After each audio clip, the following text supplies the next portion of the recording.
सोचो आपके सामने एक कैंपफायर है जो राख की एक मोटी परत के नीचे दबकर लगभग बुझ चुकी है। अगर आप राख को बिना हटाए सीधा एक भारी लकड़ी का टुकड़ा उस पर डाल देंगे तो बची खुची आग भी पूरी तरह बुझ जाएगी। आग को वापस जलाने के लिए आपको सबसे पहले उस राख को साफ करना होगा। हमारी जठराग्नि यानी शरीर की डाइजेस्टिव फायर बीमारी के समय बिल्कुल इसी राख में दबी आग की तरह बर्ताव करती है। जब हम बीमार होते हैं तो हमारी पाचन शक्ति बहुत कमजोर पड़ जाती है। नमस्ते दोस्तों, स्वागत है आपका हमारी संहिता सिंप्लीफाइड सीरीज में।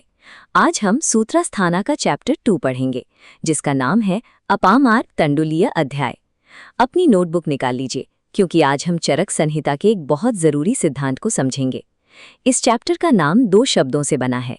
अपामार्ग एक जड़ी बूटी है जिसे हम प्रिकली चैफ फ्लावर कहते हैं, और तंडुला का मतलब है उस पौधे के छिलका उतरे हुए बीज। महर्षि चरक इस अध्याय की शुरुआत इन्हीं बीजों के गुणों से करते हैं। चरक हमें सिखाते हैं कि आयुर्वेद का मुख्य उद्देश्य इस जठराग्नि को सही तरीके से संभालना है। इस पूरे अध्याय में हम यही सीखेंगे कि शरीर की अग्नि को कब और कैसे संतुलित किया जाता है। महर्षि चरक का निर्देश है कि बीमारी के लक्षणों को दवा से दबाने से पहले शरीर की गहरी सफाई करना जरूरी है। ये बिल्कुल वैसा ही है जैसे लकड़ी डालने से पहले हमने आग के ऊपर से राख हटाई थी। शरीर की इस शुद्धि को पंचकर्मा कहते हैं। इसे याद रखने की ट्रिक है शे, व, वी, अ। ये 5 अक्षर 5 शोधन प्रक्रियाएं हैं। पहला है शिरोविरेचना।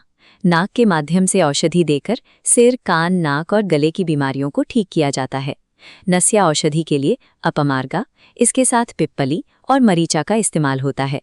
इन हर्ब्स के बोटानिकल नेम जरूर नोट कर लें, क्योंकि ये एग्जाम्स के लिए जरूरी हैं। पंचकर्मा की ये प्रक्रियाएं शरीर के अंदरूनी रास्तों को पूरी तरह साफ कर देती हैं। इस सफाई के बाद ही हमारा शरीर आगे के पोषण और चिकित्सा को पूरी तरह ग्रहण करने के योग्य बनता है। पंचकर्मा के तुरंत बाद मरीज का शरीर एक नवजात शिशु की तरह संवेदनशील हो जाता है। उस समय पाचन की अग्नि यानी जठराग्नि बहुत ही कमजोर और मंद होती है। अगर इस वक्त मरीज को भारी भोजन दे दिया जाए तो उसकी कमजोर अग्नि उसे पचा नहीं पाएगी और इससे सेहत बिगड़ सकती है। भारी भोजन यहाँ उसी भारी लकड़ी की तरह काम करेगा जो दबी हुई आग को बुझा देती है। अग्नि को जगाने का डाइट प्लान है समसार्जना क्रमा। पहला चरण है पेया, पतला चावल का पानी जो चिंगारी देता है। दूसरा यवागु, गाढ़ा दलिया जो नन्ही लौ बनाता है। फिर विलेपी और अंत में सामान्य ठोस भोजन जब अग्नि मजबूत हो जाए। इस अध्याय में यवागु के 28 प्रकार बताए गए हैं। यवागु पोषण देने के साथ साथ एक विशेष औषधि का भी काम करती है। इसमें मिलाई गई जड़ी बूटियां सीधे बीमारी पर वार करती हैं। संसार्जना क्रम हमें सिखाता है कि आयुर्वेद में इलाज का मतलब एक निर्धारित समय सीमा के भीतर शरीर की अग्नि को धीरे धीरे पोषण देकर वापस खड़ा करना है। इतनी सूक्ष्म प्रक्रियाओं को सही तरीके से लागू करने की जिम्मेदारी एक वैद्य की होती है। एक चिकित्सक ही तय करता है कि किस मरीज को कब और कितना शोधन चाहिए। महर्षि चरक ने एक सफल वैद्य के 4 अनिवार्य गुण बताए हैं। पहला स्मृति यानी याददाश्त, दूसरा ज्ञान यानी रोगों की समझ, तीसरा संयम यानी आत्मनियंत्रण और चौथा विवेक यानी सही समय पर सही निर्णय लेने की क्षमता। आप सभी BAMS स्टूडेंट्स के लिए ये 4 गुण आपकी शिक्षा और आपके भविष्य के अभ्यास की नींव हैं। ये गुण ही आपको एक जिम्मेदार डॉक्टर बनाते हैं।